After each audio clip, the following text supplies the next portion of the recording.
All right, all right. Good evening, everybody. Um, this is your brother, your friend, your homie, your confidant, Frank, coming to you live and direct with another edition of Views from the Man Cave.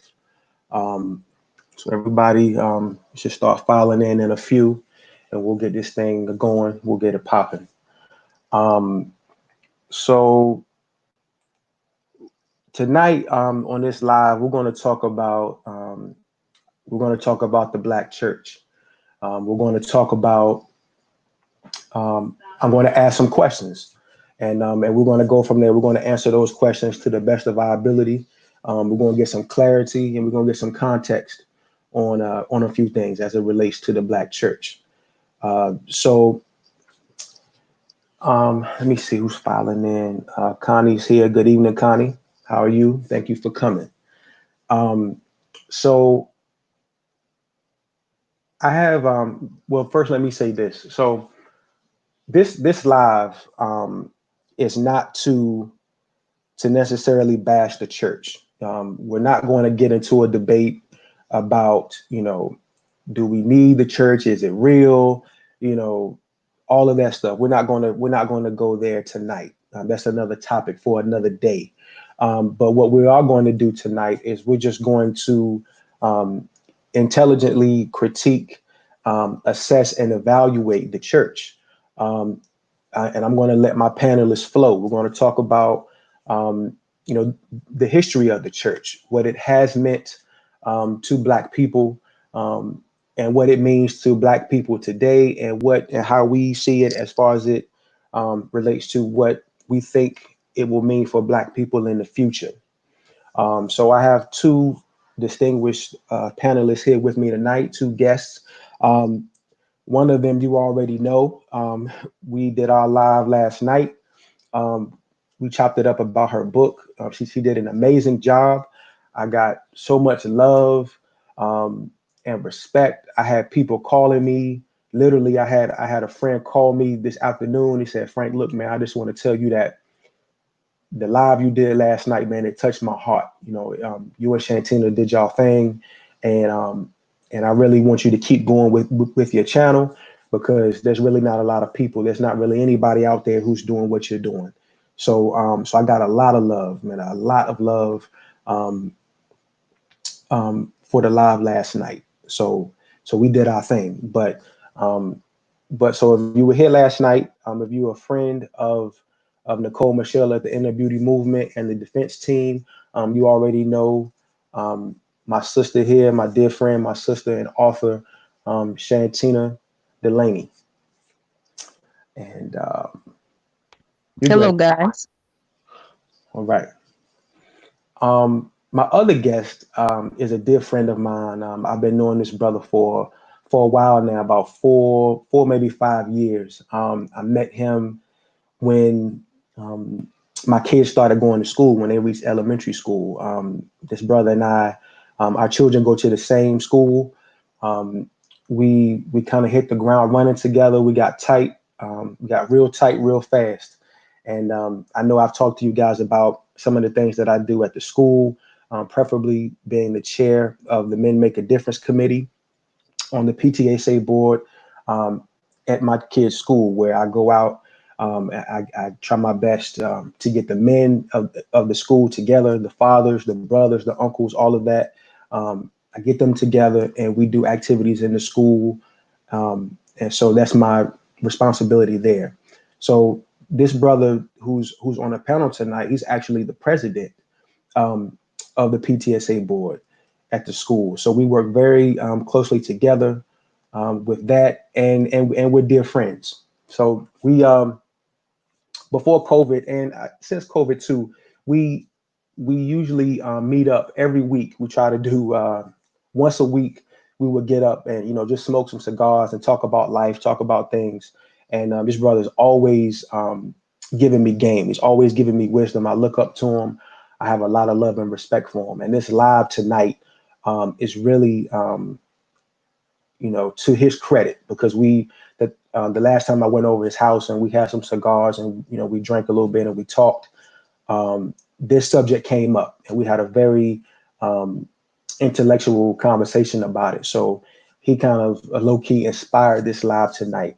So without any further ado, I want to introduce my brother, my friend, Mr. Gerard Tyler. What's going on? What's going on, brother? How you doing this evening? I'm doing good. How about yourself? I'm doing all right. Doing all Good, right. good. This brother right here introduced me to the League of Extraordinary Gentlemen. You know what I mean? He made me a member. You know what I mean? I'm proud of it. I wear that flag. I wave it all around. Okay. Sir. Um, all right. So I always try to do like a current event, something pertinent for the day before I start with the live, before we start cooking. So today, June 10th, is the anniversary of the death of the most honorable Marcus Messiah Garvey. He died on this day. If you don't know anything about Marcus Garvey, please look him up. Um, the brother was a warrior. He was a scholar. He was an activist. He was a Pan Africanist. Um, he um, he really set a tone. He set a strong tone as it relates to Black people. When you look at people like the most honorable Elijah Muhammad, when you look at people like Malcolm X and so on and so forth, when you look at all of the our leaders, so to speak, they were all heavily influenced by Marcus Garvey. He started the Universal Negro Improvement Association. He started the Negro World, which was a very prominent um, African American owned and operated newspaper. He also started the Black Star Line, which was a company that where he owned some ships, and he was focusing on sending Black people back to Africa. He felt like, if we couldn't get our just due here in America, if we couldn't get our just due in the Caribbean and Jamaica, where he was from, he felt like, we should just pack up and leave. We should pack our bags, hop on one of those boats on the Black Star Line, and we should go to Africa.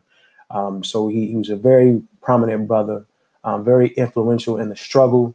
So I just want to honor him and give him love and respect.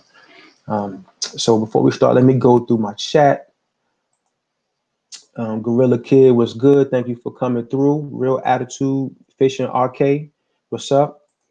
My wife is here, as always, showing me love and support. Miss Connie, good evening. Thank you for coming.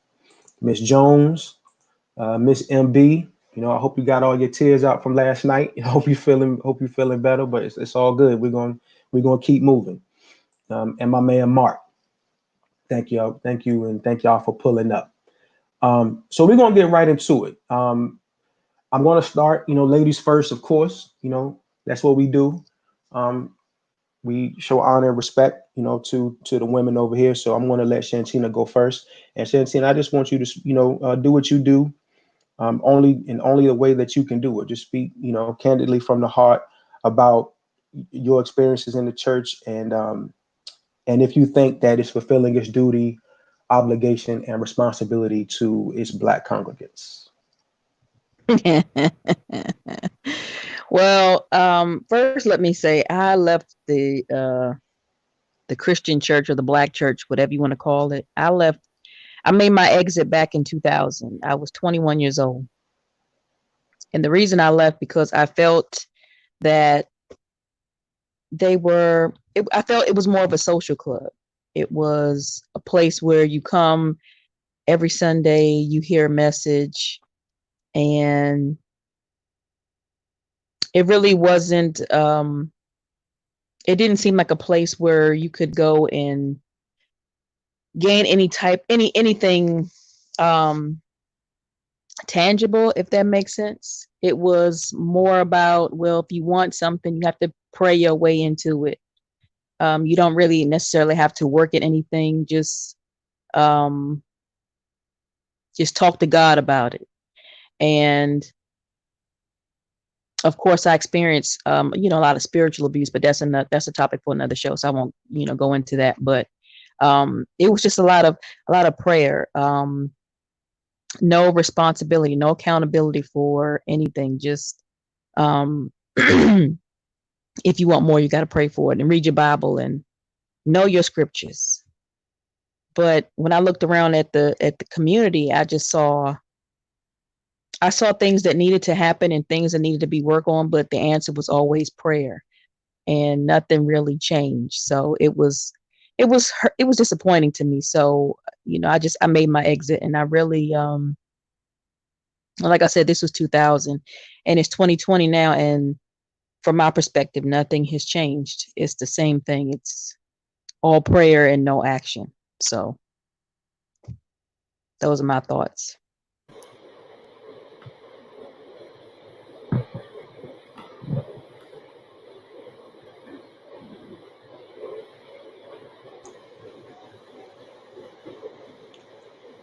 You guys right?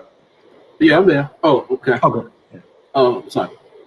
So, a little background for me. I actually pastored a church for 10 years. So I have a kind of a different perspective, but I don't necessarily disagree with my sister in this respect. I do believe that it's a little disappointing that the church does have a social club feel to it.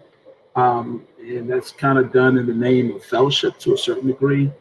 But the purpose of church really is for people to come into the house of God, to be edified, to be sent out and do what we consider the work of the Lord. And I think the priorities of the church sometimes is backwards, because instead of outreach, we focus a lot on inreach and building the congregation up versus really training and equipping people to go out into the community and be that light that the scriptures talk about.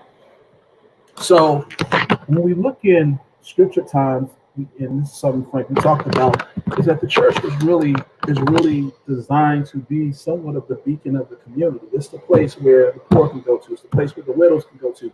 It's the place where those who are in need can go to and get some sort of relief. That's one of the primary functions of the church.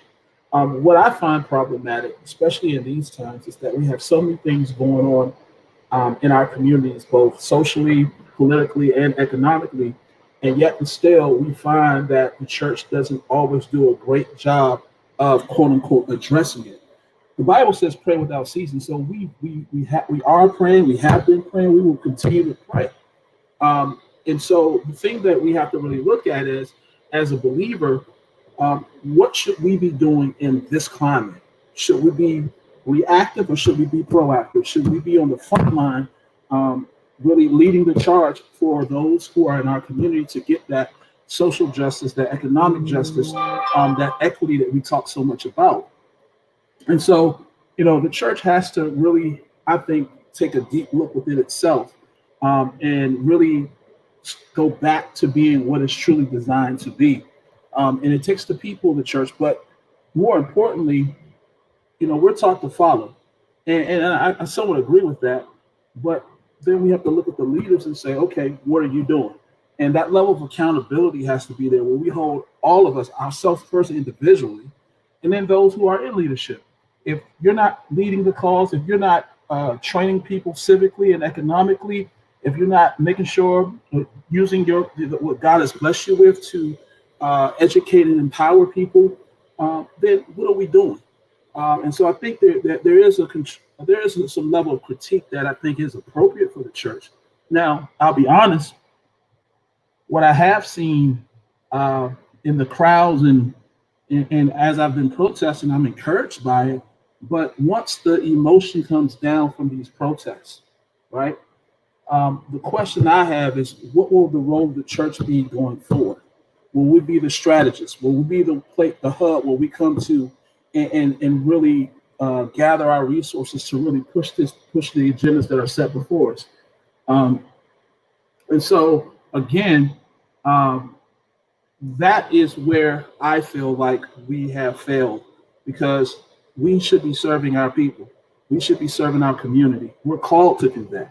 And one of our aspects is preaching the word of God, preaching Christ. But the other aspect is the relief of the poor and those who are less fortunate. We can't skip that. We can't skip that. And I want to shout out the pastors and the churches that are doing that work, because it's important. It's important. But I think some of them are missing it. Okay. And I agree. And that's why I wanted to have my brother on, Gerard, because Gerard has a unique perspective as it relates to this topic. He's a brother who is he's very much woke. He's very much knowledgeable about the pulse of the community, and but at the same time, he's been on the other side as well. He pastored a church. He's been to seminary, so he has a unique perspective that a lot of us don't have, and so that's why I wanted him on. And I don't want this live to be. We're not taking shots at specific churches. I'm not going to do that. Um, the entire theme of this live is to speak from a a general sense, from a collective sense, to say, hey, collectively, um, as it relates to the Black church, what are we doing? What are we seeing? What should they be doing? What should we be seeing from the Black church? My stance is this. I feel that historically, the church has always been a place of refuge for Black people. It was the only place where we could go and not historically, if you go all the way back to slavery times, it was one of the few places, if not the only place, where we could go and not have to fear the sting of the lash. Um, we could go there, we could congregate, we could talk, and it was used all throughout history. You know, a lot of networking and things like that as it relates to the Underground Railroad were in churches. We all know about Nat Turner and Denmark Vesey, two brothers who started slave insurrections, who started slave rebellions, and who will go down in history as great men for doing what they did. They were ministers too. Nat Turner was a preacher, as well as Denmark Vesey. So when you look throughout our history, you've seen a lot of great things from the church. You've seen, especially as it relates to civil rights, and a lot of our great leaders had a religious background. They had a religious theme, and what that meant was, to me, I believe that religion, your spirituality, what you believe in, is a tool. It's a tool, and tools are used to either build something or to destroy something. Um, what a person does with the tool is up to them, but the tool is the same.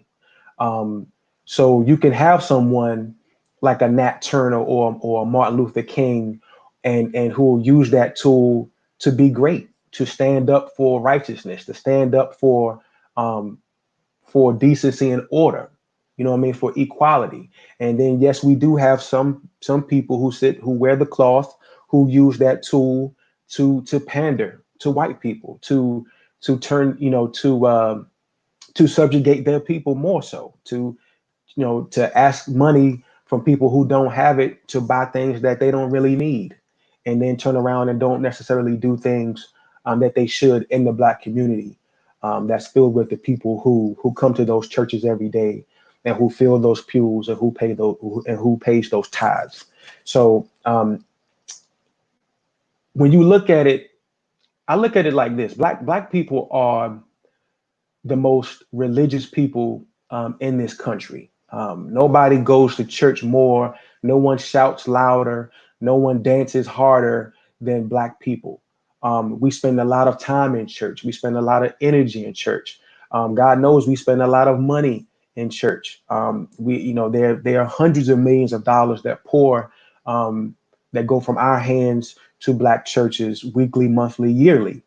Um, but when you look at the state of our people, um, how has that helped us to become better? The facts remain. When you look at Black people, we are at the bottom. On almost every major category, we are at the bottom economically.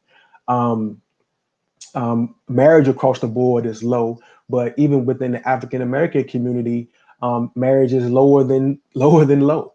You know what I mean? So with all of the investment that we've put into the church, the time, the sweat, the energy, the money, the resources, I find myself from time to time asking myself, what are we getting out of it? What are we tangibly getting?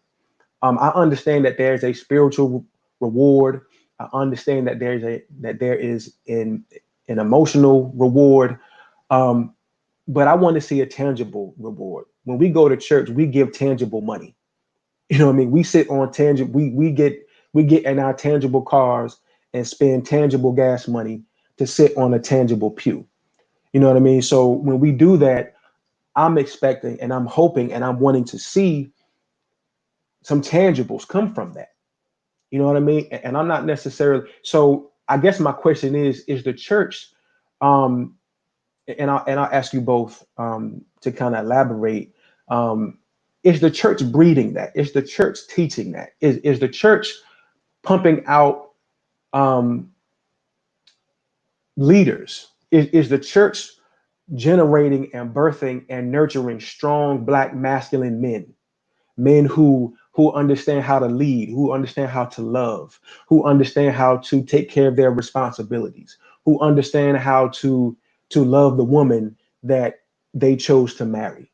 Um, is do you think that's happening? Is the church, which unfortunately is predominantly female right now, are we seeing?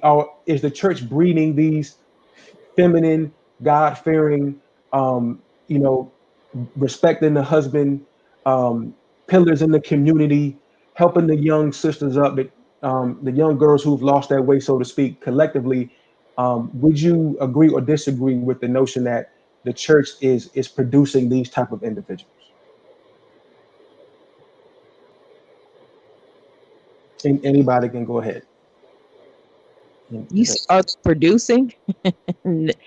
um, I can only speak from my experience, and I have to say no. Okay. And I say that because I haven't seen it, and you touched on the church being predominantly female. Most of the men that I've seen or been around in the church, they were either effeminate or homosexual. So I never really came across like a masculine man. The only one will be the pastor, and it seems as though he didn't necessarily want those type of men around him. He wanted, yes people, effeminate people who would just kind of, follow his lead.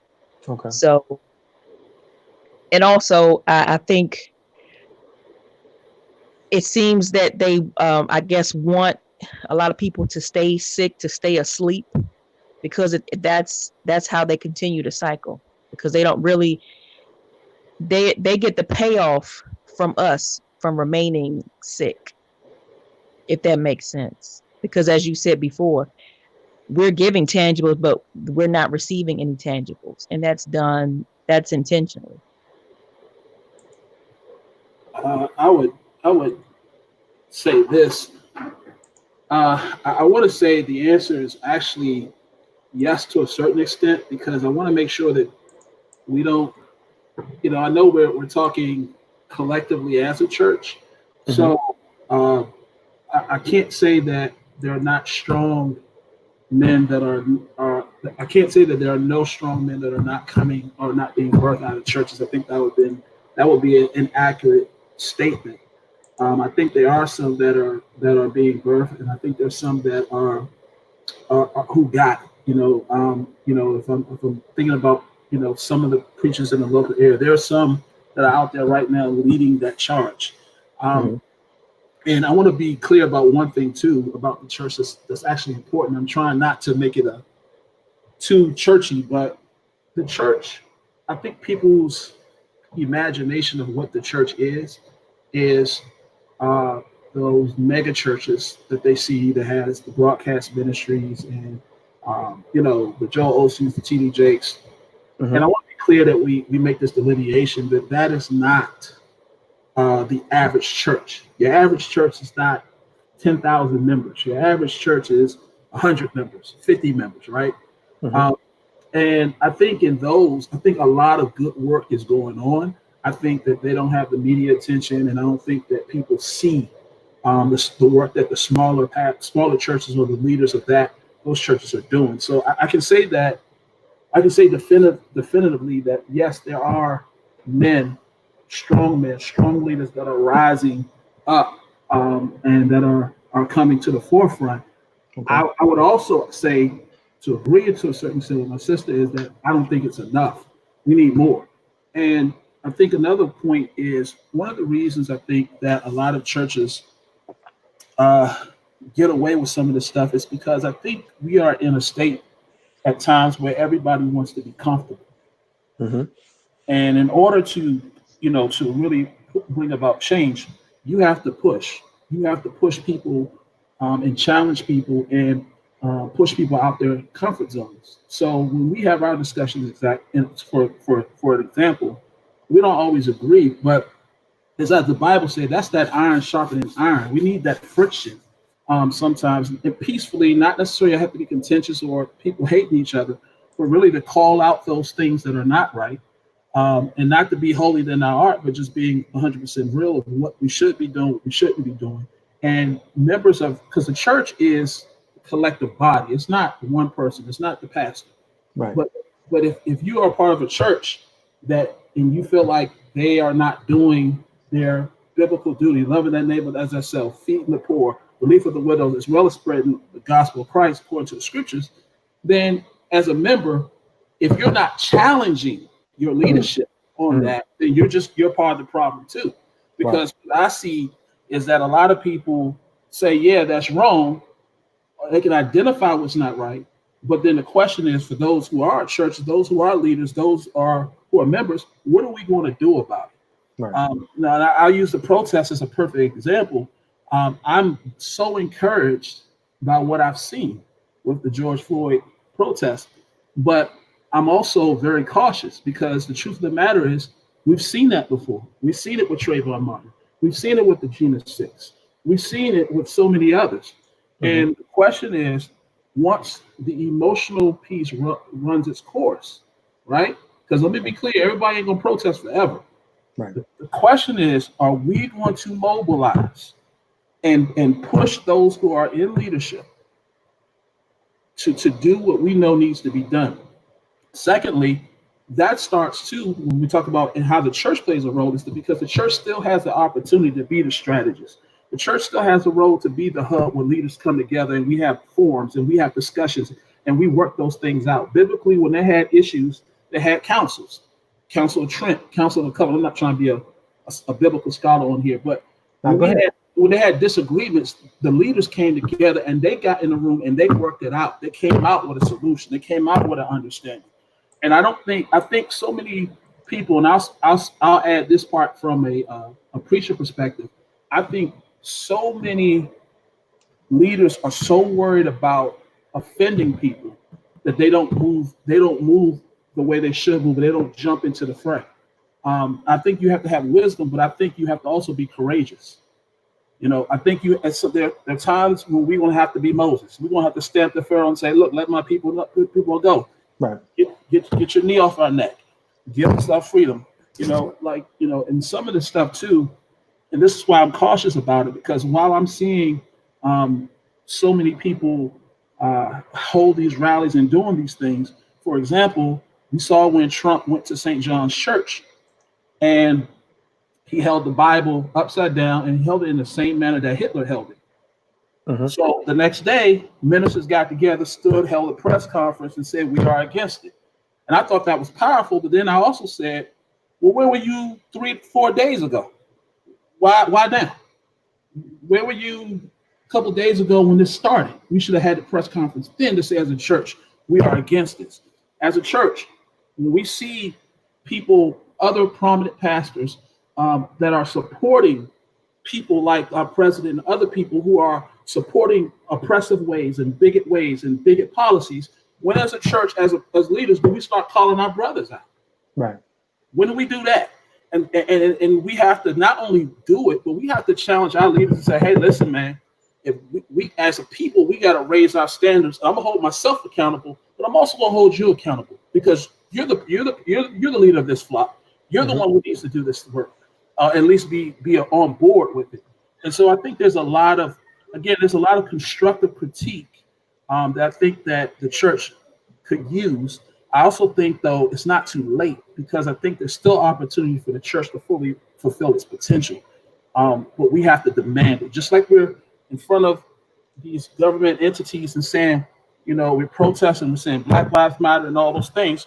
We need to start challenging these prominent people who, let me be clear, who make a lot of money Right. off of Black people, a lot of money, and say, hey, listen, man, you know how we canceled Burger King and Taco Bell and all that? Hey, there are people we might need to cancel. Mm. You know, and say, listen, until you acknowledge the pain and the hurt that we're suffering, you know, this is where we have to be at. And we're not taking no for an answer. Right. I and I know I believe Shantina shares this same sentiment. Like I read a lot, and I read the Bible as well, and I see a lot of um, action when I read the Bible. I see Moses. Um, you know, I see him stepping to Pharaoh. I see him saying, "Look, you know, if we're not going to be treated the way that we deserve to be treated, then we're going to leave. You know, we're going to pack up and go. You know, I don't know where we're going. I don't know what's going to be there when we get there, but I know it's going to be better than where we are." I read in the Old Testament. I read about David. I read about how, you know, David um, made his name defeating Goliath. You know, when the Philistines came and they said, "Look, you know, we want to fight." You know what I mean? We're not. You know, I didn't see David. I didn't see David turn the other cheek. I didn't see David pray for Goliath. I didn't see David wear Philistine armor and take a knee so everybody can see it in order to show solidarity with him. I saw and I read in that book that David said, "Okay, if that's how you want it, if that's how it has to be, you know what I mean? That's exactly how I'm going to give it to you, and I'm going to use my faith and what I believe in to destroy this enemy." And I read about him killing Goliath and chopping his head off. You know, and all through the Bible, John the Baptist, you know, standing firm on what he believed in, so much so that he ended up being beheaded because of the stance that he took. Um, you know, Jesus as well, going forward into the New Testament. You read all about people who did stuff. You know what I mean? You read all about people who went against the status quo. I read all about people who didn't rub elbows with politicians and, you know, and people who were pandering to their community and weren't doing anything for them. I didn't read about anybody like that. You know, the people, the main characters in the Bible who made it what it was, and the people that we revere. If you take hold to the Christian faith, all of those people were doers. All of those people said, "Look, you know, the odds might be against us. You know, we might be outnumbered. We might not have enough weapons. Um, there's probably no physical way that we are supposed to win this battle or win this war, but we're going to fight it." And that was the energy that we had during the civil rights movement as well. And I look around now, and to Jerron's point, I see it a little bit. I see us protesting, but I want to see us actually, you know, do something real. It's honestly, to be perfectly honest, it's easy to go out there and protest right now. Everybody's doing it. It's easy to wear a "I Can't Breathe" T-shirt. You know, they're selling out all over the place. It's easy to hop on the bandwagon when the bandwagon is already rolling. But if we put our time and energy and stake into whatever it is, you know, it's not just specifically to the church, but that's just what we're talking about tonight. But if you put your stake into something as wholeheartedly as we do the church, the church, in my opinion, should take a bigger stand. The church should be more active politically and socially, and should speak out on these things, and do things in the community to take a stand. There were a lot of preachers, and I know, Gerard, we talked about it earlier, that, you know, there were a lot of people that were silent, Right. you know, when this stuff happened. There are a lot of preachers, a lot of churches, a lot of people who make big money, who do big things, who are always coming to us with their hand out. And when when stuff like this happened, when Trump said what he said, and when these things were going on, those people were silent. You know what I mean? And we know why. If you're kind of hip, we know about the faith-based initiative and things like that, where where a lot of these churches are getting federal money, so they can't really speak out about certain things. They can't go too far left or right. But in times like this, in times of crisis, I don't think the Black church can stay in the middle. Nope. I just don't. Did you want to add anything, Tina, Shanti? No, you said it all.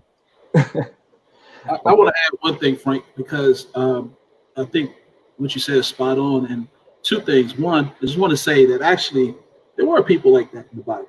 There were people who walked around looking the part, doing the part, and didn't do anything. They were called the Pharisees and Sadducees. Right. And we find in the gospel when Jesus saw them, he said, "Woe!" He said in the scripture, he said, "Woe to you, Pharisees, you hypocrites! You can pass land and sea to win one proselyte. Proselyte means follower, and when you get them, he said, you make them twofold the son of hell you are." That's what Jesus said. And so, and Martin Luther King said something that always stuck with me. He said, "In the end, we don't remember the words of our enemies, but the silence of our friends." Mm-hmm.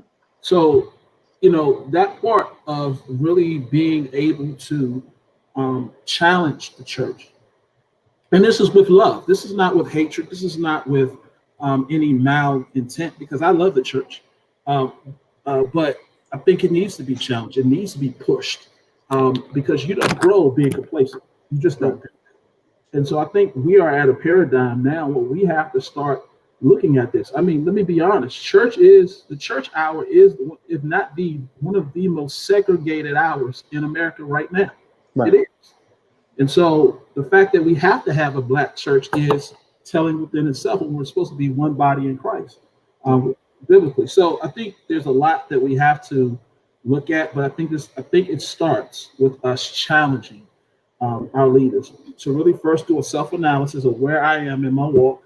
Am I part of the problem? And we have to do a real assessment of that. And then we have to then say, okay, I'm committing to this, because the Bible says faith without works is dead.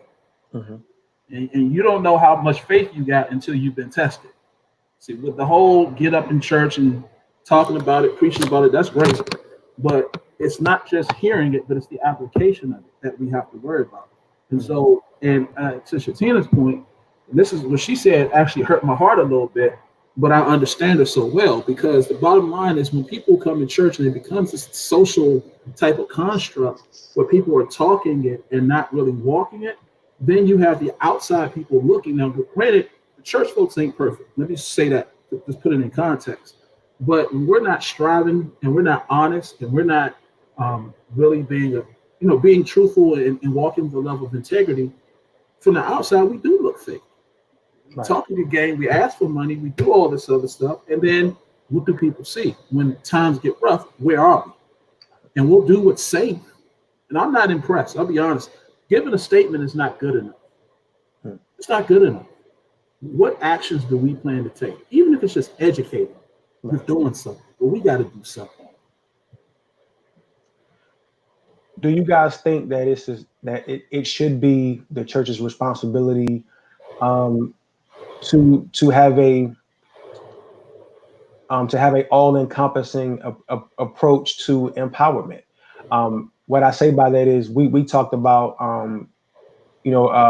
we talked about politics as well in our conversation, and should the Black church take up the responsibility to educate their congregants as it relates to politics, to civics, to other things that are necessarily that have foundational principles in the book, but you might not be able to find it specifically in the text.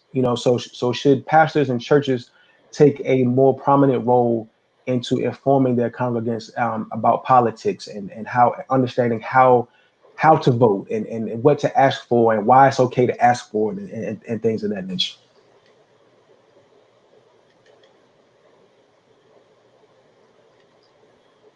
I'm always defer to my sister first. Right. You said is it the church's responsibility? Yes, I mean, do you think? Well, you know what I've noticed, and from listening to a lot of elders and researching like history, it seems as though they used to do that before integration. Mhm. Now, once integration took over, then it was, the scenario changed. And I don't know exactly when this whole 501c3 tax issue came about, because I know now that's what a lot of churches are. They're 501c3. So that has a lot to do with why these watered down messages are occurring, and why they're not specifically teaching and educating their congregation on certain issues. So it goes back to what I said before. This whole people are purposely being uh, put in their comfort zone. They're allowed to stay there for a reason, because they don't want people to be empowered. There's a reason why Black people are a permanent underclass at this point. People keep saying, oh, we're on our way. We're already there. We're a permanent underclass. And you have people fighting over the basics like marriage and starting traditional families. You have people fighting that. So I think really that's the main issue, because now you're not even allowed to even talk about stuff like that in the church. You have to give a watered down message to satisfy people, because if you start triggering people, then you get an uproar. So um It's yeah. I agree. I do. I think that a lot of churches, big or small, they feel like they have to walk, a fine line. There's a slippery slope, because at the same time, I think that, and and I know Gerard can answer this more so than I can, being someone who's been through seminary and pastored a church. But I always felt like a lot of pastors, especially if they've been to seminary, they know the truth. And I feel like sometimes they feel like for the sake of church growth, for the sake of expanding and putting some money into the building fund. Sometimes I felt like they have in their hearts and minds, made a deal. You know what I mean?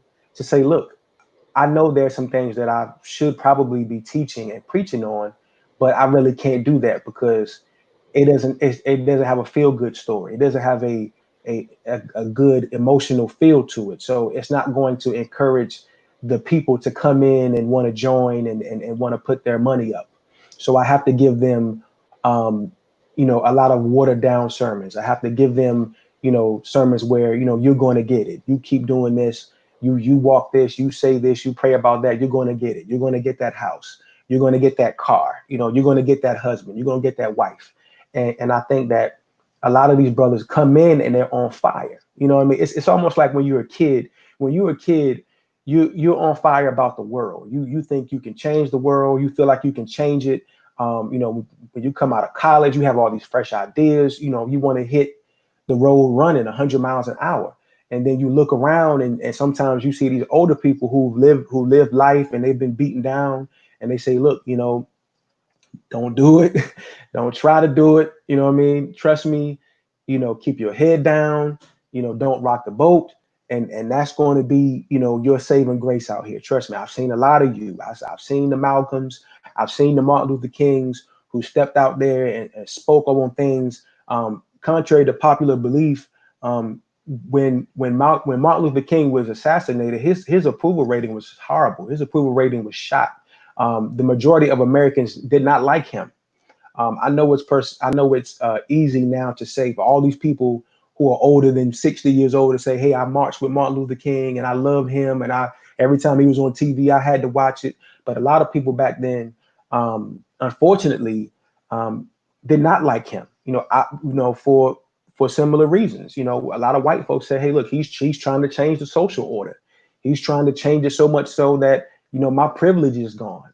My the privilege that we worked so hard beating and enslaving Africans to get, we're not going to have it anymore if we let this man have his way. And a lot of brothers, and a lot of black folk as well say, look, he's messing it up. I got my little job at the plant. You know what I mean? I'm quiet. I keep my head down. Yes, racist, and I should probably be making more money. But I'm not going to say anything. I'm going to keep my head down and work this job, because the alternative is, if I step up, if I buck, if I cross that line, I'm going home.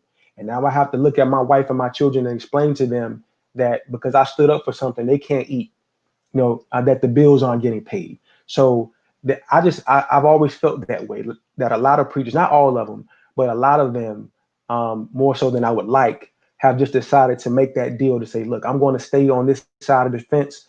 I'm going to just, teach some prosperity stuff. I'm going to teach some feel good stuff in hopes to get the people in and to get my numbers up. I would add this. Let me backtrack for 1 second. I just want to bring a level of clarity with one piece about the 501c3. Okay. So with the church, when church is a 501c3, the statute says that it has to be an apolitical organization, which means that it cannot endorse one candidate or another. Okay. So you can't endorse anyone. You're apolitical. You're basically nonpartisan. That's part of the charter. But that does not restrict any pastor or any church from having any type of civic education, having politicians come speak, having town hall discussions to educate and empower and inform. So the church's role should be really to be the hub of information where people can go connect with their local leaders and then make informed decisions for themselves. Like the Bible says, let every man be persuaded in his own mind. So I think that what we have to do, and I'll just be honest, a lot of people are scared of offending people. They're scared of rubbing people the wrong way. And a lot of pastors are scared, especially when you have a mixed congregation. You're scared because if you speak out, you're going to lose some of your base, which directly ties into the church offering, which directly ties into 9 times out of 10 his salary. So yeah, there's some pressure to tote the line, but then I'll go back to the question of faith. Where is your faith? Is your faith in God, or your faith is in the money, the check that you get from the church? So you have to be able to stand up and speak truth to power, and really be empowered to do that, and know that God's got your back. And that's what I think. I think that's what we have to do. And I totally agree with you as well. If you read the Birmingham letters that Martin wrote, I mean, he laid the churches out. He was saying, look, when I'm coming around, you guys don't want me here. You say, stay. It's too much trouble. We don't want to deal with you. And so we have to get back to basics. I think the church does. Again, I personally believe the opportunity for the church to really serve the community on this issue is right there. It's present. I just think we have to activate and really, really truthfully say, hey, listen, we're going to educate our people. Because let me give you a prime example. And I don't know where people stand on this, so I'm not taking the side, but I'm still saying this. When Merlin, a couple years ago, when Merlin had the issue of the day was the right for same-sex marriages, I didn't see the church have a problem taking a side there politically. What was it, question 6 or question 9? I can't remember which one. Church had no problem taking the position. They spoke out with veracity, regardless of where you stand on that issue. They spoke out for and against. They were against. They came out in droves. So it has to be something that you're passionate about. And my question is, when it comes to Black people, where's that passion? Right? Where's that passion? When we're being oppressed, when knees are on our neck, our folks are getting killed in the street. Nah, we got to speak truth to power, and we got to challenge leaders to do that. That's my spill. Right. One thing I also noticed when I was growing up, I grew up in Raleigh, North Carolina, for those who don't know. So I grew up in the Church of God in Christ in Raleigh. So in one section of Raleigh, you had 3 of the more prominent churches in the entire city. You had the church that I went to, which was, a very popular church. It had a lot of members. You had another church which was led by Pastor Summerfield. He had Summerfield Ministries. He was on TV, big ministry, all of that. And then you had Shirley Caesar had a church as well. So on one street, within about a 10-minute drive, you could reach all of these churches, all of these three mega churches. And I never saw, and these churches were close to and surrounded housing projects or lower income uh, communities. So I never saw one time where these churches came together and said, "Let's do something for the community. Let's join forces." Yes, we are under different leadership.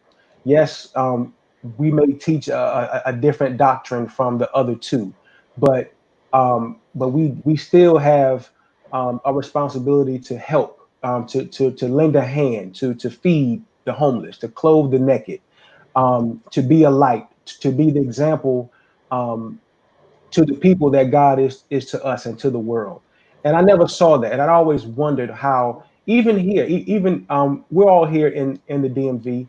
I don't really see a lot of the bigger churches coming together collectively and doing something, unless it might be an event where folks have to come and put some money up to go. But I want to see that more, and I've always had that question: why don't we see more churches come together to do some of these things, whether it be political, whether it be to just go into the community, go into the projects and feed some people, but give out some book bags or something, tutor some kids, partner it up, like do it together where all of the financial burden doesn't have to come on you, and because between about two or three big churches here in our area alone, you're looking at about anywhere between 20 and 40,000 members. So I've always wondered that how come churches don't partner up and do things in the community as a collective.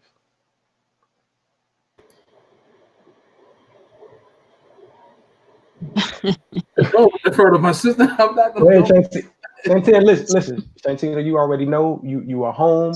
Both of y'all are at home. Y'all can go in the refrigerator and without asking. If you want to say it, if you want to say it, don't feel like you don't want to say something because you don't think it's politically correct. You speak from the heart. I'll take care of that. I'm not going to take care of it because I want you to speak your truth. I want you to say something. So Well, just go for it. I'm laughing because you said why don't they do what for the community? Well, well, I was just saying, how come they don't?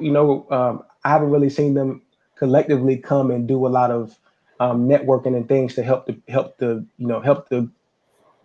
communities that they service. I don't see them partnering up to do a lot of stuff. You know what I mean? Because it's not about the community. It's all about self. Okay. That's why. In a nutshell, I mean that's it. Yeah, I mean, because I guess with the 501c3 and some things like that Gerard kind of broke down, it kind of gives for me personally. I'm not sure, but it kind of gives a feel to me personally that a lot of churches, especially the bigger ones, they're businesses, they're business minded. So their goal is the bottom line. So if the goal is the bottom line, then I can't really partner with people or do some things because maybe they feel like, I'm in competition with these churches. I'm in competition for members, what I mean, for tithers, for things like that. So maybe that's why, you don't see a lot of churches, big or small, white or black, coming together to address the needs of the community. Well, I've seen a couple of like pastors or congregants that when they do go out in the community, it's only about trying to gain or recruit new members. But it's like I said, it's never about the other person. It's yeah, you need to come to my church. You need to come to my church. But they can Hmm. never say why they should come. It's just recruiting membership. And Hmm. like I said, I mean, first let me say I have no love for the church. That's number one. So I don't care. But it's all about self. It's not about the people. It's about how many people can I get in here to listen to me run my mouth for 2 hours. Okay. I would say this. I somewhat agree that I think sometimes um, when you look at some pastors, not all, again, I think some of them do look at the fact that their livelihood is attached to their position. So there is always a certain level of self-preservation as far as protecting your church, protecting members from leaving, which really you can't stop either way. But that's neither here nor Mhm. there. I think the brand of a church sometimes is important to the congregants and to the pastor. So they want to say that my church did this or we led this charge. So I would say there's a level of that. I also think that too. Keep this in mind. I think it does happen more than we think. But remember, positive things are not broadcasted. Right. So there are churches that are part of organizations like Share and Some and other things that do service the community. Um, so I think this is the other piece of it too. I think that what we also have to think about is really what is the basis of that allegiance. I mean, if it's really about serving God's people, which is completely biblical, I think that yeah, we can rally around that point and do that. I think churches should get together and adopt a school. I think churches should do some of those other things as well. I understand why they go out and invite people to church because there's a part of Christianity that talks about discipleship and going out and witnessing. So I get that piece of it, but Mhm. again, the thing that I think we miss is that Jesus met the needs of the people. So you can always show people more about your God by how you live and how you help and how you give your own testimony.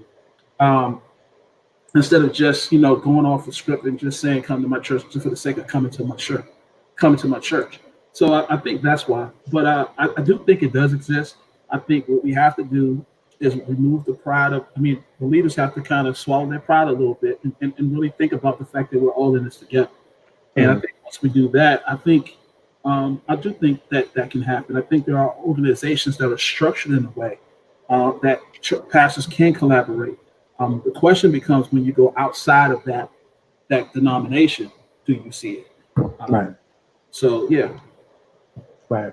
Um, and we talked about this too, G, but Hmm. I think a lot, it's common knowledge at this point that that there are a lot of women in predominantly black churches. There are more women there than men, and I've always felt that that was the case because I felt like church now has taken it has a very emotional feel, and when you think about emotions, emotions for the most part are deemed a feminine trait.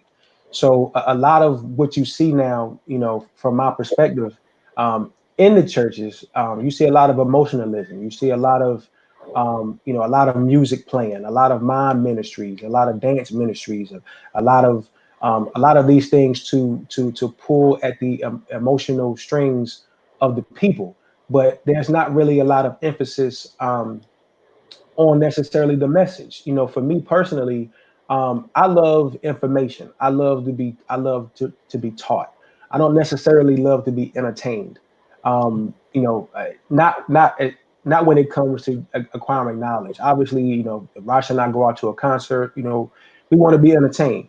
But when we go to church, um, a lot of those things don't necessarily do it for me. The choir, the dance ministry, they're great, but again, I feel like it goes to my earlier point about making deals and kind of watering things down. When we're when I look through the book and I read, for the wisdom, I don't see a mom ministry. I don't see a dance ministry. I don't see a 50-piece choir with a full orchestra.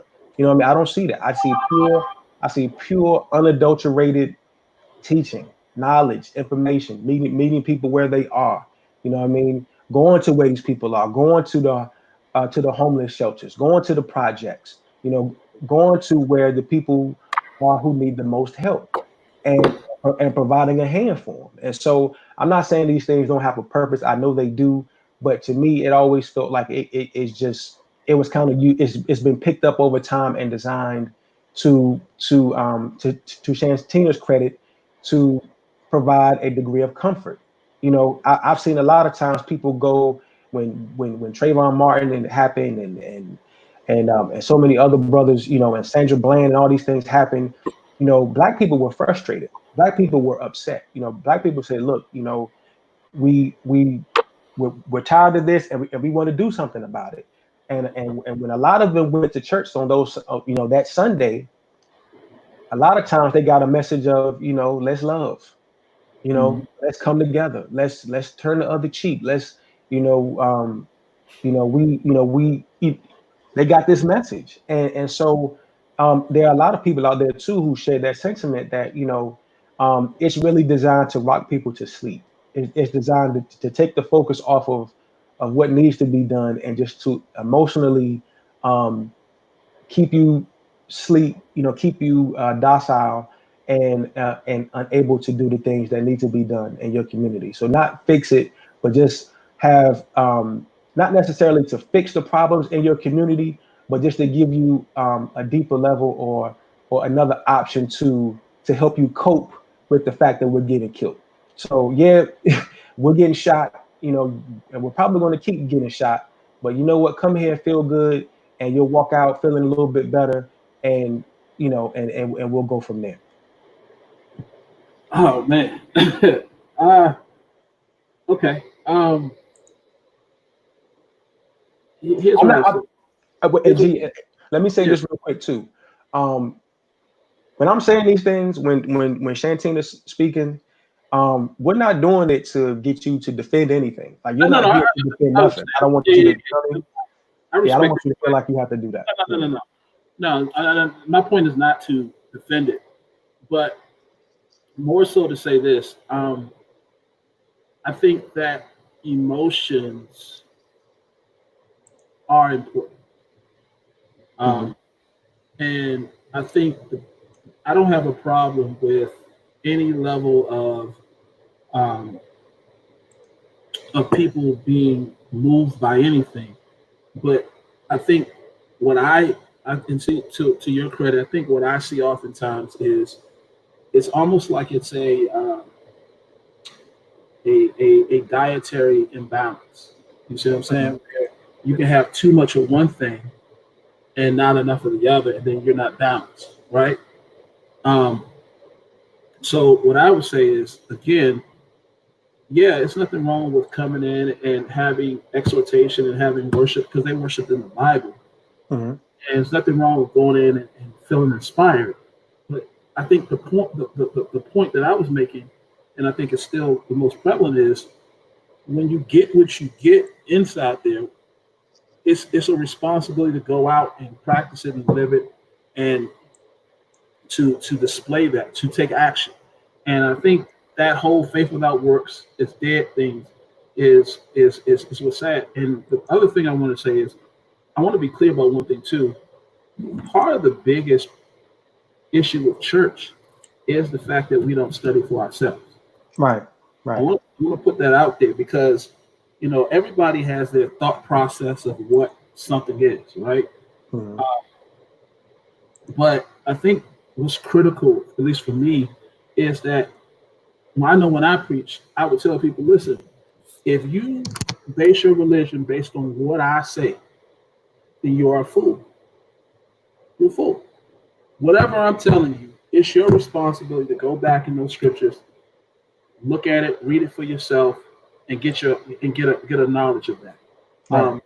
Because I'm gonna be very explicit on this part. When I hear prosperity gospel, name it and claim it, if you do this, God's gonna do that. I get so angry at the preacher proclaiming that, but I'm Mm-hmm. also disappointed in the people who believe that and say amen to it as well. Right.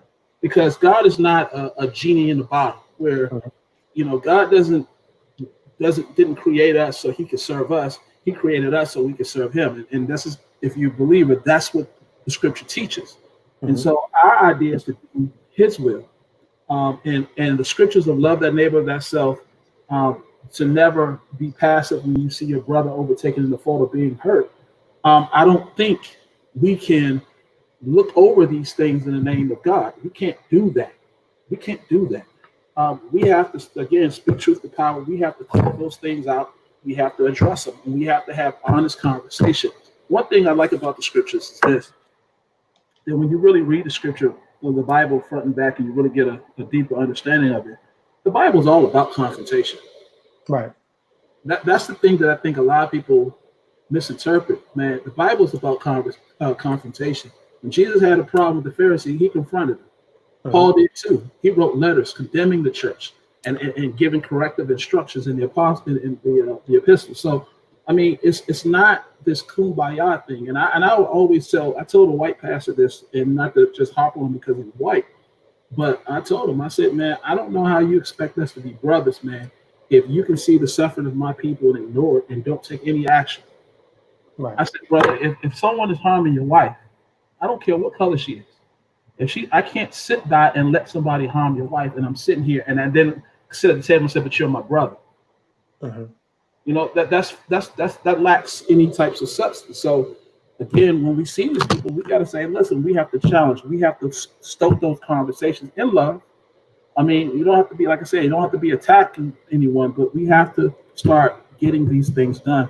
And I think that what's going to happen, and the only way it's going to happen, is if we get pushed out of our comfort zones.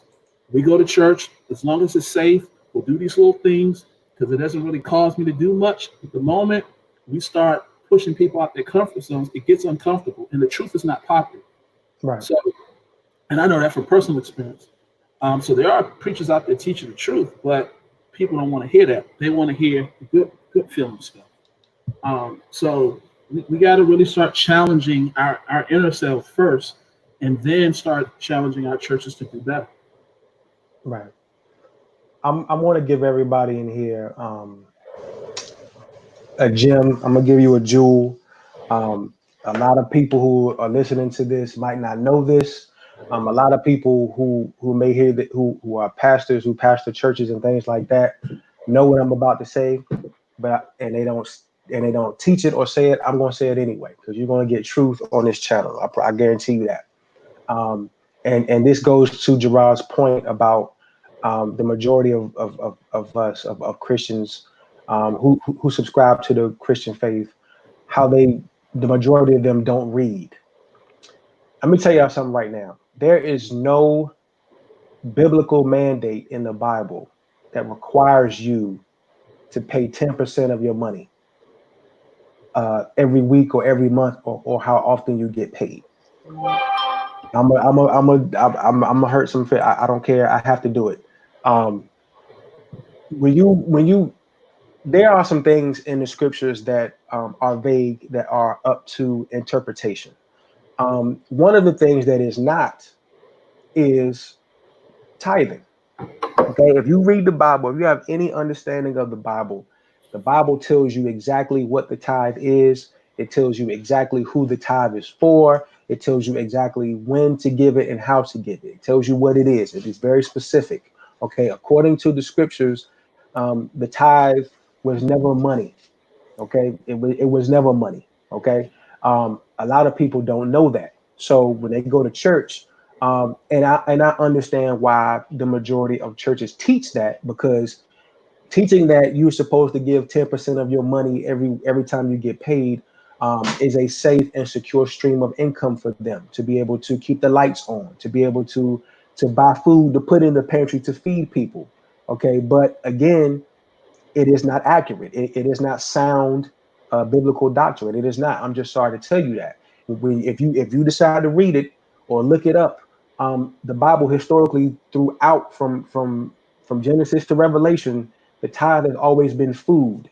It has always been food that was allotted to the Levitical priesthood and to widows and to orphans and people who needed it.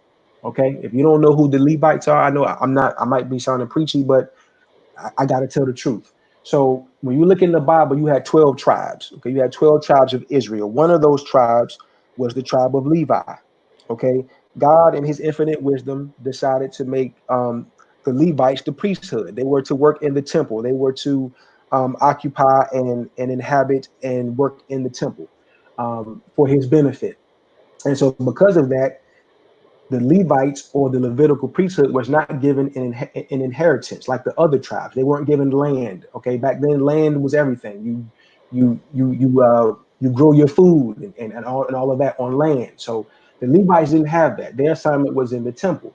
So God set it up that the tribes were to give a tenth of their food, whether it be meat, grains, vegetables, oils, seasonings, whatever. They were all supposed to give a tenth of that and allot it to the Levites because they didn't have an inheritance. They didn't have their own land to grow their own food. So they were supposed to give that to the Levites and to widows and to orphans and people who were in dire need of it. Okay. All through the Bible, it talks about that. It even tells you there are parts in the Bible where it says, look, um, God wanted the tithe was supposed to be um, taken from A to B. Okay, if B is too far for you to carry all of this food and grains and vegetables and oils and things like that, if the road is too far, you're supposed to take those things locally, exchange them for money, make the journey to where you're supposed to deliver the tithe, and then when you get there, take the money and buy food and meat and grains and vegetables and oils and seasonings and things of that nature and give it to the people that God had allotted it to be given to. Okay, so there is no biblical mandate. I'm sorry, I know I'm gonna get some flack for it. I don't care because I gotta tell the truth. I'm not saying that you are not supposed to financially support your church. Okay, if you at a church, that church is doing good things for you, they're in the community, you're satisfied with what you're getting and what you're saying in that church, by all means give. Give to support it, because what they're doing does require money. But there's no biblical mandate in the book, the Bible, that says you are supposed to give 10% of your check every time you get paid. That is a lie, and pastors know it. But but a lot of times, certain things um, get brushed over or molded and shaped to fit into a certain narrative. You know what I mean? I don't think that they do it to some of them. I don't think the majority of them do it to just all out lie and defraud the people, but they understand, hey, look, we're in the economy. Money's important. We got to pay rent. We got to pay bills. A lot of these big churches and even the small churches, a lot of them are not paid off. They have bills every single month. And so for them to say that the tithe is something that you need to pay weekly, bi-weekly, monthly, however often you get paid, that's a secured source of income, a stream of income for them. So to my brother Gerard's credit, that is just one way where it is important. If you believe in anything, I don't care what it is. If you believe in Christianity, if you believe in Islam, if you believe in the Democratic Party, if you believe in the Republican Party, you need to know exactly what you believe. You need to study. The book tells you to study to show yourself approved. You have to study, because if you don't study, you'll follow. We follow all types of movements all over. Black Lives Matter. That's great. We have no idea who owns it. We have no idea who started it. We have no idea what the end game is for that organization. Most of us don't know. We just say Black Lives Matter is cool. A lot of us will come out here and say, well, I'm gonna support black businesses. I'm gonna do that. You know what I mean? I'm gonna give back to my community. And you're giving money to businesses that you think are black, but they're owned by white people, or they're owned by Asians or Arabs or Hispanics. Go Google it. A lot of these companies with the black face, Dark and Lovely and Ebony, and you know what I'm saying, and BET, a lot of people think that these are black owned companies, and they're not, because they don't do knowledge about things. And you have people, it's unfortunate, but you have people who sit in church, been in church 30, 40 years, and don't know what I just said about the tithe. They have no idea. They just sat in church for 40 years, clapping, nodding, saying amen, and not picking up that book and reading it. You know what I mean? So whatever you believe in, I'm not here to disprove or prove anything. You know what I mean? But what I am saying is that if you subscribe to something, if you walk around here saying I'm a Christian, I believe in these principles, whatever, understand what's in that book. Understand what it means. Understand what it's telling you, what it's requiring you to do. Because if you don't, you can easily be led astray. So you'll be sitting at home with $500 to your name, and you know you have to pay your rent, and you have to buy food, and you have to put gas in the car. But Reverend Porkchop said he need $500 for this jet, or he need me in this $500 line for this new building or this new whatever. You know what I'm saying? And if you don't read and study for yourself, and if you get caught up in that, that social club that Gerard and Shantina talked about earlier, then you'll be inclined to give that money knowing you don't have it. You know what I mean? I never really understood that either. You have people who will give and don't save. You have people who will give money to anything. I'm not just talking about the church. I'm just speaking in general now. You have people who will give to all kinds of organizations and they don't save money. And then they'll turn around, and when it's time to bury them, when it's, they need a GoFundMe for that. They need a GoFundMe for that. They've been giving the church hundreds of thousands of dollars every 2-3 months, every year. And then when it's time for their kids to go to college, there's no money. Now the kid got to take a loan out and graduate college and be strapped with debt. You know what I mean? For 5, 10, 15, 20 years, depending on how much debt they accrue and what college they go to. Obviously, we know PG Community College is not the same as Georgetown. We know that. So depending on where you go, you're going to have to, you have these kids having to take loans out. And you'll look at the church and say, well, how come the church ain't really doing nothing? A lot of times the church isn't really doing anything because you're not doing it for yourself. I understand what people say, well, we give the church all this money. Listen, you have to take care of yourself to a degree first. Okay. God didn't tell you to be stupid. There is a certain level of faith, you want to, you're going to step out there and do a little bit of something, and God and that Christ energy will consume you and push you farther than you ever thought you could go. I understand that. I believe that. That's real. That's facts. I stand on that. But you're not supposed to be naive either. Okay? You're not. You know what I mean? And like Jawad was saying, we all have heard it. We've heard all of this stuff. We've heard, God told me to go get this car. You know what I mean? Or I was sitting in the house and God spoke to me and he said, he said you were gonna buy a house in Capitol Hill. You know what I mean? Look, we've all heard it. We've all seen it. And but I did want to ask this question too, because there are a lot of church folk and there are a lot of pastors and preachers who know that there are people out here who are teaching false doctrines. They know about Peter Popoff. Okay, they know about Benny Hinn going up there, taking off his coat, smacking people in the face with his coat, and they fall, and the grown men fainting and falling out. Okay, they know that. They know about Benny Hinn. They know about Peter Popoff with his spring water. They know about that, and they know this stuff isn't biblical or sound doctrine. But you don't really hear them come out and step to these people and say, "Look, man, I can't have you teaching that. Look, I can't have you doing that to the people." Because most of the people, obviously, they are sheep, and they're gonna, and they're desperate. A lot of people who buy into that are desperate. They're poor. They're at the bottom economically, socially, emotionally. So they feel like, they're everything in their life is a lotto. I gotta play a scratch off. I gotta buy this magic spring water. I gotta let Benny Hinn smack me in the face with his coat.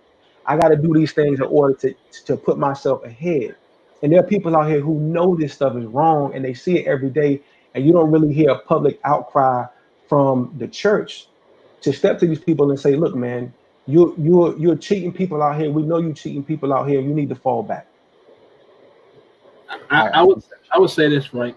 I'm not so sure that a good majority of them know that it's wrong.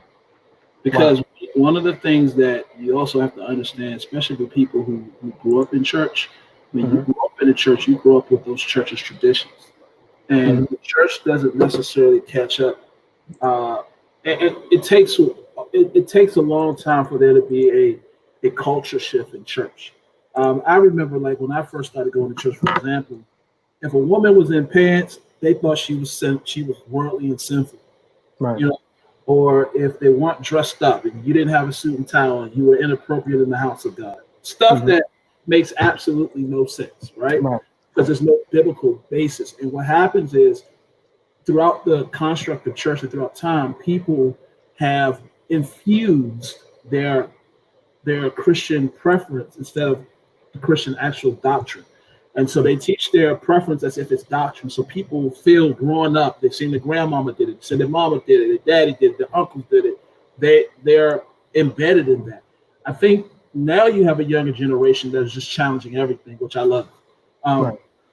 Because in the Bible it talks about the Bereans and how they will always go and research, and Paul commended them. I will say this though, I think what we have to do, and this is where I think the problem is, Frank.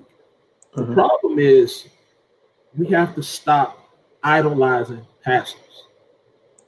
Okay. We got to stop that.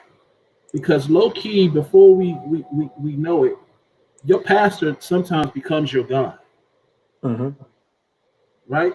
And whatever he's saying, I don't know if you ever been, I've been to the point where I've called those folks out. And let me tell you something, I've called out, I don't care, I say the name. I've called out Benny Hinn, I've called out Creflo Dollar, I've called out Kenneth Copeland, I've called out all them who I think are frauds, me personally, right? And people who are affiliated with them, I'm telling you, they're ready to fight. Right. They're ready to fight. I'm serious. Because they love that person so much. So I think there is a level of brainwashing, but I think the problem with church is that we don't teach people to be disciples. We teach people to be good church members. And that's what's problematic, because you're taught to just follow and not challenge, not grow in the sense that when you challenge thought, because the moment you start challenging your leadership, you're viewed in the church as a rebel. Going back to the money piece, just for example, tithing, right? You're taught in church to give 10%. Now, I've been watching these live comments of all your friends here, and I've been really reading their comments. And some of the stuff I can definitely sympathize and identify with, because oftentimes the way you're looked at as a church member is based on the money you give, not even your service. Right. When a lot of church definition of a member in good standing is based off the money you give. Right. That's crazy. That's crazy. So if there's a drug dealer out here selling poison to the community, he's putting in 10%. They're like, hey, he's in good standing. This person who don't have it like that, who's unfortunately, in debt and in bills, but doing what they can to serve the church, they'll say, hey, you're not in good standing. And oftentimes the services that the church provides is based on them and being in good standing. They'll do more for those who are in quote unquote good standing than they do for those who are not. So what we have to do is say this, man. You have to cancel people who are doing this. You have to cancel. You have to lead the movement. Like, for example, TBN was absolutely racist to a lot of black artists. So I don't watch TBN anymore. I cut it off years ago. When I heard what they did to Kurt Frank, when I heard they did to a couple other African-American preachers, I cut them off. I refuse to watch that channel. I will give them no money. I'll give them no attention. It's not an apology they can give, right? That could ever satisfy me. And so I think that's where it is. And I think what also needs to happen is I think men need to step up. One of the reasons why I believe a lot of men are not in church is because men don't like to necessarily follow other men who are in authority. Everybody wants to do it. We're bred to be our own man. Right. So sometimes we have a problem acquiescing to authority. And it doesn't mean that the pastor is better than you. It's just he's in that position and we respect the position. Just no different than we're on the PTSA board. I'm the president. I'm not better than you. You're not better than me. We're just in different positions. Yeah. Right. And it doesn't mean one's better than the other. So, I mean, I think that's where we have to really focus on. But I think that there has to be a level of education that is taught. People should be teaching their flock sound doctrine. And I think not all pastors are doing that. There's some that grew up in church that don't know any better, and they find out better later on, and they change. And it's unpopular because again, their livelihood is based on that. They're not perfect. But I think that's why I'm saying that my perspective is always this. I'm talking about holding people accountable, not necessarily attacking them. Those who are on these larger platforms that are doing that, yes, we challenge them, but the ones who are challenging don't have the same platform, so it doesn't go, it doesn't parallel. So you can hear the Rod Parsleys and the like I said, the Benny Hinn's, but they aren't the ones that the apologists are not don't necessarily have that platform to counter. The cameras are not in their face, so it has to be done internally in the church. Right. Shantina, did you ever see the movie Come Sunday? It was on Netflix. I have not. Okay.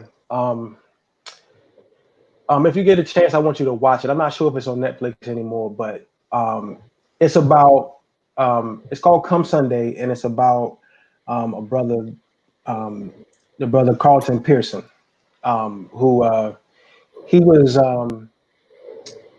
he was like he was like TD Jakes big before TD Jakes. He was like one of the first big prominent black preachers. He had a huge church. He was in Tulsa, Oklahoma.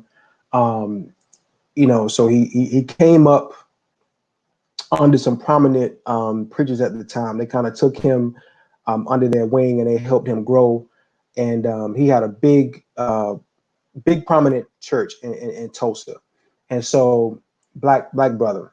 And so when the issues and the crisis was happening in Rwanda, where he would watch the news and he would see all of these black children just being slaughtered in Africa, with all these tribal wars and things like that. And so he said that he got a premonition or a vision, and God spoke to him, and he said, look, because he grew up old school. He grew up in a time where it was really preached to, like, look, if you don't do this, you're going to hell. You know what I mean? If you don't live right, if you don't accept, Jesus as your Lord and Savior, you're going to hell. You're going to burn forever. And the people that kind of molded him and kind of took him under their wing, they taught that. They were very conservative with it. They were very in your face, direct. And so he said, look, there's no way that my brothers and sisters can be slaughtered in Africa. Children can be slaughtered in Africa and go to hell. I don't think they're going to hell. You know what I mean? I don't think, how can God love and give his life and we said God is love. How can he be love and send African children to hell because they haven't accepted him and they've lived their whole life in pain and misery and disease and war and not knowing when they're going to eat and and not just in Africa too, but all over the world. You have all these kids and people who are kidnapped and murdered and raped and all these bad things happen to them. He said, look, I don't believe that if God is love, I don't think these people are going to hell. I don't believe that. You know what I mean? So he started teaching that. And because he started teaching that, he lost his entire church. He lost his entire congregation. The people who took him under their wing, who were mostly white, if not all white. I think it was Oral Roberts. He was up under Oral Roberts. And so they backed away from him. The people started leaving his church. And so, it's a great movie. The brother who played in 12 Years a Slave, he's the lead character. He plays Carlton Pearson. It's called Come Sunday. It was on Netflix. It was real big at Sundance. I think it's worth everybody checking out. And what's I going to say? So I'm gonna say this too, and I think Shantina is going to pick this up and run with it. You see a lot of people now in our community who are becoming more spiritual. They'll say, I'm more spiritual than I am religious. And Shantina, in your opinion, what does that mean for the church, for the state of the Black church? Can you be both? Can you be spiritual and be inclined with your um, with your Africanity and with your racial pride and still be a Christian at the same time? Can you do both, or do you have to do one or the other, in your opinion? Well, honestly, I really can't say because we live in a time where everything is, my truth, Right. and everybody has their own opinion as to what they can do. And, this is, like I said, another reason why I left the church because of, the hypocrisy and everybody's just kind of doing their own thing and, but finding and cherry picking, scriptures to justify why they do certain things.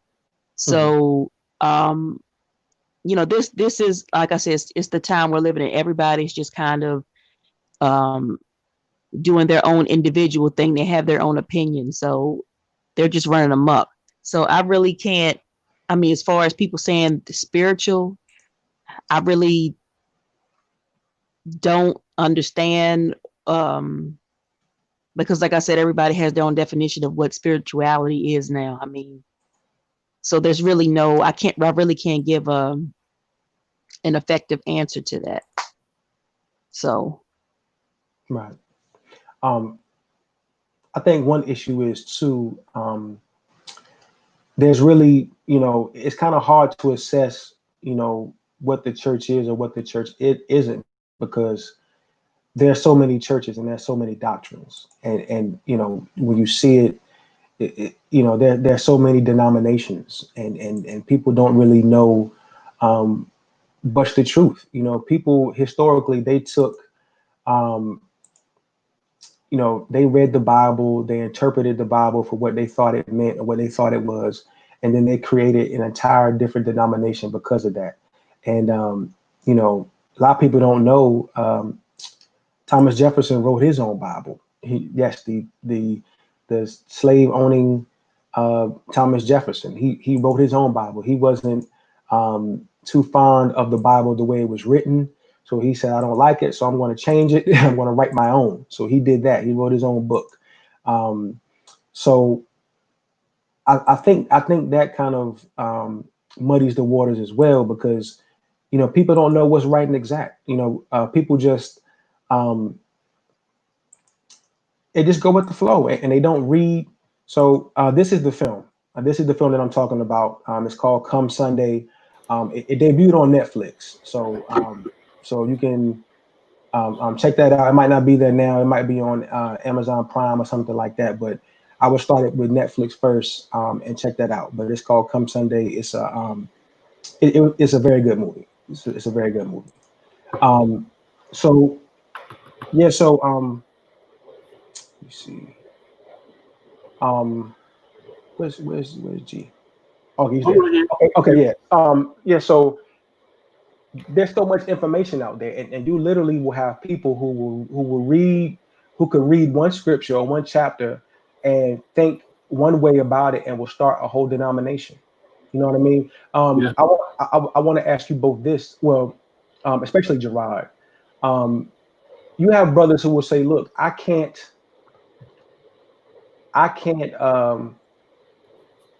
worship the same God as the people who slaughtered my people.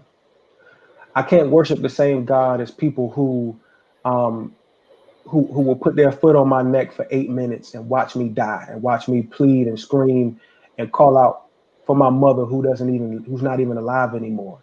Um, and like you said earlier, Sunday is the most segregated day of the week, and Mhm. so how can we balance that to say, look, this is what I believe. It does something to me and for me, but at the same time, I understand that there are people out there who subscribe to the same book, um, who go to churches with the same cross and read the same book as me, but they'd rather see me hanging from a tree than being their supervisor. Wow. Okay. I had to pull my mic. Can you hear me, Frank? Yeah, I can hear you from. All right. Here's what I would say. I think we have to. My response to that would be this. I would tell people to assess a person's doing to that person. Um, God, and again, whether you're a Christian or not, God gives us all our free will. Uh, we have the ability to reason within ourselves, to interpret and come up with our own point of view or perspective. God gives us that level of free will. Um, so, you know, what happens is when people are misusing the word, when people are taking advantage of people, whether it be biblically or not, that speaks to the character of that group of people or that person. It doesn't speak to God. It doesn't speak to necessarily. It doesn't necessarily speak to God. It doesn't speak to those who are striving to do it the right way. That's constructive based on what your belief is. What I would say is this: I think, first of all, when they look at Christianity as a white man's religion, that's a lie. First, I think that's the first. I think that's the first thing I want to say. That's a lie. Um, it's not a white man's religion. Not to get into a whole race thing, but if you study it, it is absolutely fact that there were Africans or people of hue before there were people who were Caucasian. That's a biblical fact. The biblical fact that Jesus was black. What happens is people, based on their own sinful nature, had their own personal motive. So they used the Bible for that. They created a Aryan Jesus and a European Paul. But that doesn't even match up to the definition of Jesus in Scripture. So I would say, we have to understand this. We all got flaws. Human nature is flawed. You have people who are racist. You have people who like kids for whatever reason. You have people who are really sick. You have people who are really constructs, and you have to attribute that to that individual person. I as a black man, I hate it when anybody stereotypes me. I hate that. And so I try my best not to stereotype people. I don't, especially when I'm talking to brothers, even when we're protesting, I say to them, listen, man, your issue is not necessarily quote unquote the white man. Your issue is ignorant people. Your issue is ignorant people in powerful positions. They happen to be white, not the majority of the time, don't get me wrong, but that's where the fight is. And so it's that level of sitting back, having an objective understanding, and then speaking truth to power. That's what we have to do. I personally believe that even when we look at civil rights, if you look at the Freedom Riders, there was white people on that bus getting their head busted in right next to the black ones, right? Some were German. I mean, you have to understand it. And one of the things that I always preach and teach to people is this: whatever your belief system is, know why you believe it. Right. In seminary, we have this class or this section of study called apologetics, and apologetics is designed you study to not only state what you believe, but to defend what you believe. Mm-hmm. And I think that's what we need more of. I think we need more apologists to say, well, listen, like for example, if someone said, well, when 9/11 happened, where was your God? I say he was the same place where he was the day before 9/11 happened. He'll be the same place the day after 9/11. He's not changing. We change. We sin. We commit those horrid acts, right? So we have to hold each other accountable for what we do. It's easy to toss it all on God. And I think that's where it is. It's what people do. And I'm speaking from behalf to challenge pastors and leaders in higher positions. It really boils down to this. The Bible says this, and this is what I always say to people. The Bible says that you know a good tree by the fruit that it bears. And I'm going to tell you the mistake a lot of people make. People are so enamored by the tree, they don't pay attention to the fruit. So as long as it look good, as long as the floors are marble, as long as it's the mega church, as long as the dude can preach through the rafters, people love them people. They can do no wrong, right? But you have to look at what fruit is it bearing. If it's not bearing no fruit, then it's just a facade. Right. And I always tell people this, man, when you are out here and so you speak to people who say, I have my own religion, I don't. My personal opinion is always to preach Christ, but I have respect for people who have difference of opinion, different religion. I don't do the fire and brimstone thing. I try to get in the hand. When people tell me I have a different religion, I try to listen to understand why do you believe what you believe, and not to challenge it, but just to understand your premise for why you believe what you believe.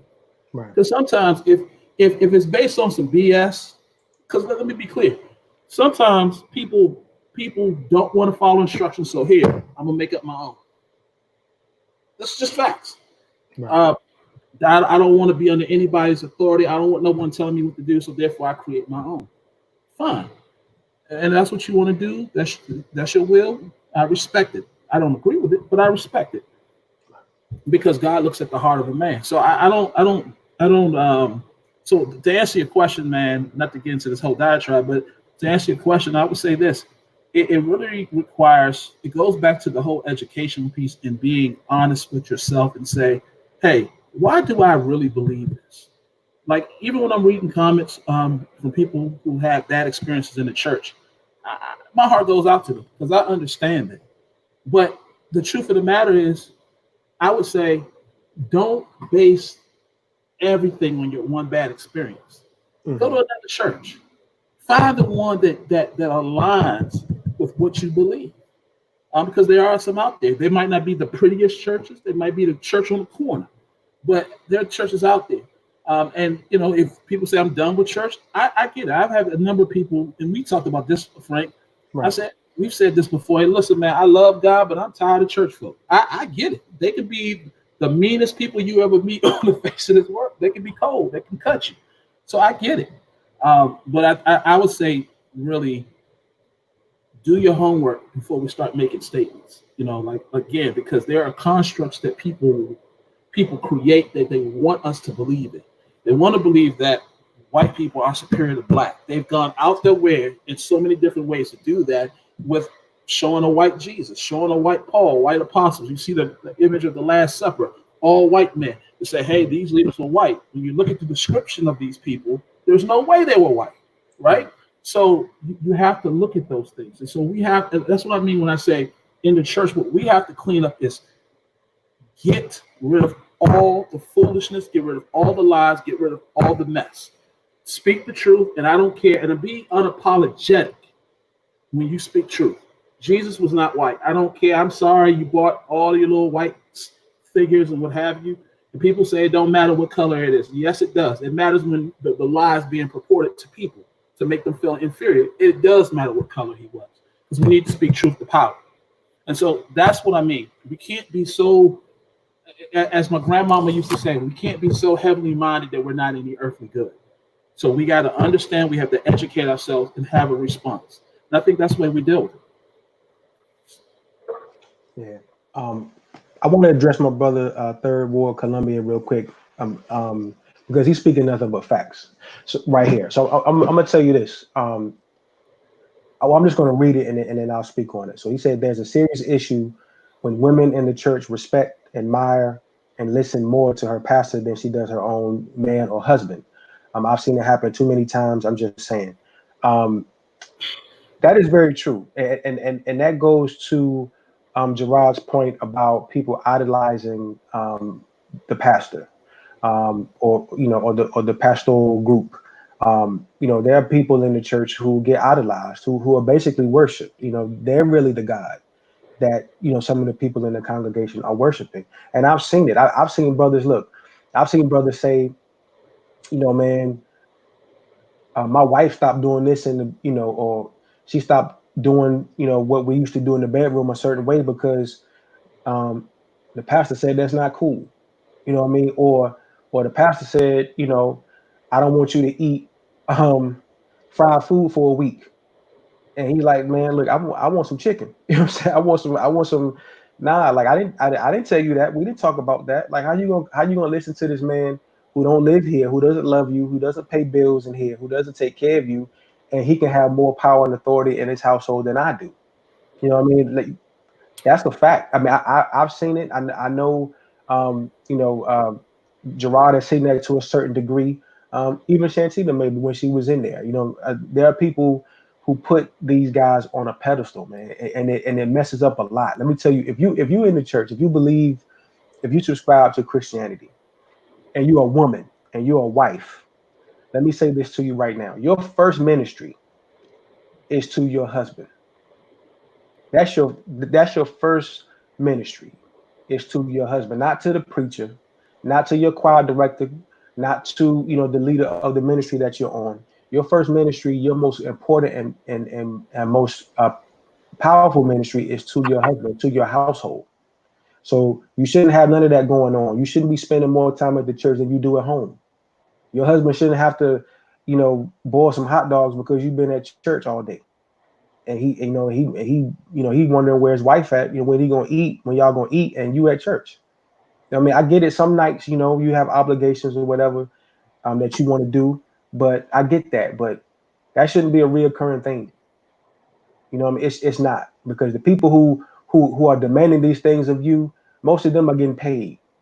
You know what I'm saying? Like, they're getting paid to be there. You know what I'm saying? So you're not. You're there because you just like the ministry and you like the worship and the fellowship. But your first ministry and your fellowship, it should start at home.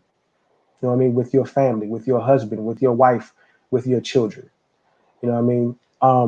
So I'm gonna get ready to wrap it up. I want you guys to um, just say a last thing, a closing comment, and if you have anything going on, a YouTube channel, anything like that, please put it out there for the people. Let them know what you're doing so they can follow you and support you. Whatever you have, your Twitter, whatever you have going on, just put it out there for the people so they can plug in. Shantina, ladies first. I really don't have a lot of closing remarks. I just want to say thanks for having me on, and I really enjoyed this topic. It was very interesting to hear you all's perspective. So that's all I got. Okay. All right. Shantina, can I ask, what's the name of your book? Because I heard you were an author, but I didn't get the name of the book. Shantina, you can tell them, and then I'll text you a picture of the book. Okay. It's on Amazon. So It's a long title. It's called Soul Work, Soul Food, and Sea Change: Life Lessons in Retrograde from the House of El. Matter of fact, I'm gonna do the link. Yeah, I got you. I'm gonna do the link right. I'm gonna text you the link to it on Amazon right now. But it's deep, man. Okay. We talked about it last night. We did a whole live on Shantina's book and breaking generational curses and things like that, man. And it was dope. A lot of people loved it and got a lot out of it. So right now I'm about to text it to you. Okay, appreciate it. Frank, while you're doing it, thank you, man, for having me. I enjoyed myself. I hope I didn't talk too much. But I would just say to everybody a few things, and I'm gone. But one thing I would tell you is this, man. Stand on your convictions and know that everyone has a part to fulfill in us progressing as a people, and make sure that we're doing our part, because even though we have this dialogue about, for example, the church and what leaders should be doing, it starts with us. It starts with us. And I would also say, for husbands, especially those who are husbands out there, make sure that you and your wife are on one accord when it comes to church, because let me tell you, the disconnect usually starts there. They're not attending a church that they both agree on. That's my church I always grew up in, and I ain't leaving. And then it creates conflict. So that, and then the last thing, release. I'm in the process of starting the podcast as well. This is great practice, and I learned a lot tonight. So I appreciate you, Frank, for having me. And we have the League of Extraordinary Gentlemen podcast. Frank will also be a member, so be on there as well. So I'll let you promote it when we have it set up and established. But just continue to keep the faith, man. Continue to be your wonderful selves. I pray that anybody who has been hurt with church, on behalf of the church, let me just first apologize. I know I can't take that hurt away, but I just want you to know that what you went through is not the real spirit of the church. whether you come back or not. I just want you to know that there's a lot of us who are out here really trying to do the right thing for the right reason, and our convictions are where they need to be. And so, if no one ever told you that that they're sorry, I want to just speak on behalf of the church for a moment. I hope I'm not out of place to just say I'm sorry, and I hope that you have better experiences in the future if you ever try the church again. Okay. I want to start off by thanking everybody in the chat for coming through, supporting the channel. I love y'all. Y'all should know that already. I tell you every time, but I appreciate you guys coming out. You could be doing anything. You could be watching Sports Center. You could be, there are over 400 episodes of Law and Order. You could watch any one of them, but you came right here and showed me love and support, and I appreciate it. I want to thank my co-host, Gerard. I hope he knows, how much I love and respect him as a brother, man. I look up to him in a lot of ways, and I've learned a lot from him, in the time that I've known him, and I'm thankful that he could come on and bring his perspective to the channel. I mean, to this live and to the channel as well. Shantina, Shantina's family. That's my sister. I love her. I care a lot about her. I want to see her shine. I want to see her get the desires of her heart, and I'm here to support her however I can, whenever and wherever I can. And I hope I tell her that enough, so I hope she knows it. And I want to put it out here to the people, to let y'all know. Um, Again, this channel is a pro-truth channel. I'm going to give you as much good topics as I can. I'm going to put as many good people before you as I can and give you some of the best game I have. I think that's only fair. I've learned a lot from a lot of good people, so it's only fair for me to give what I was given and put it out there to the people. Um, so I have a couple lives next week that I talked about last night. I have a real estate agent, a sister that I met. She's really dope. She's out in Atlanta, Georgia. She's going to come on with me on Tuesday next week. We're going to talk about the onus of ownership. We're going to talk about home ownership. We're going to talk about um, gentrification. We're going to talk about how we as African Americans can benefit and utilize the real estate market right now. Um, there are certain people who are doing it. That they're making a killing. They're taking advantage of it. We should be able to do the same things as well. So we're going to talk about that. Also, I have another live scheduled. Hopefully, it's going to be Wednesday night. I have a local brother here from. He works for NPD. He works for the Metro Police Department here in Washington D.C. He was recently in the news because he was on duty. He was down there protesting. I mean, he was down there for the protest, and he decided to take a knee and get in line and start protesting as well. I reached out to him to kind of bring him on to talk about his experiences on the police department, what he's seen, what he wants to see, and how we as citizens can use this opportunity for protest and for change to make some differences, to make some things happen in our community. So I got him coming. Hopefully, I'm shooting for Wednesday night with him. So hopefully that'll pop off. And so again, I just want to thank you guys, man. I'm so honored to have you guys come through and pull up. I'm on Facebook. Miss Larita is here. Look at Larita in the house. Thank you for coming through, man.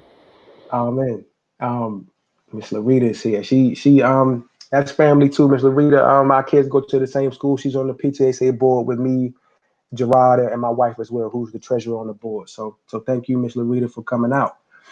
Um, so what else we got right here? So okay, let me do this. So I'm on Facebook. I'm on Facebook. I have my page, View from the Man Cave on Facebook. So, you can check me out there. I'm on Instagram as well. Instagram View from the Man Cave. So if you're on Instagram and we're not following each other, something is wrong with that. So come, look for me, follow me. I'll do the same and we'll get this thing popping. I'm on Twitter as well now. So if you're on Twitter, same thing. View from Man Cave though, not the. So View from Man Cave on Twitter. If you like the channel, if you come through a lot, you haven't subscribed yet, I'm not sure what you're doing, but I'd love to have you as a sub. You know what I mean? Hit that bell for me. So whenever I go live, we'll put some content out there. You know, you'll be right there. You'll get it fresh, you know, before everyone else. If you would like to financially support the channel or fiscally support the channel, you can do that as well. I'm on Cash App and on PayPal. So that's $ FJR81 on Cash App, and on PayPal, it's paypal.me/view from the man cave. If you want to email me, if you want to let me know, hey Frank, you know, man, I love what you're doing, keep it up. If you want to say, hey Frank, I have a great idea for a live, or you know, I just read this article, I found it, I think it's good information. What do you think about it? Is something you could do with it? Maybe talk about it. Let me know. Send me an email at frankjrivers@gmail.com. Also now I'm on Patreon. I just started my Patreon. So if you want to support the channel via Patreon, you can do that as well. If you go on Patreon and just search View from the Man Cave, I will appear. And if you want to support me that way, I would greatly appreciate that as well. But even if you don't do any of that, you're already supporting me by coming through and listening and commenting and showing me a lot of love and support in the chat. So on that note, yes, my wife is here as baby cakes right there. You know what I mean? She's talking to Miss Larita. She's the secretary on the board. So on that note, I'm not gonna let y'all. I'm not gonna keep y'all too much longer. It's almost been 2 hours. I know it's been flowing, but I'm gonna let y'all roll, man. I know y'all got other things to do. Get ready for tomorrow and all that good stuff. So I just want to say thank you. Love y'all. Until next time, y'all be safe. Peace.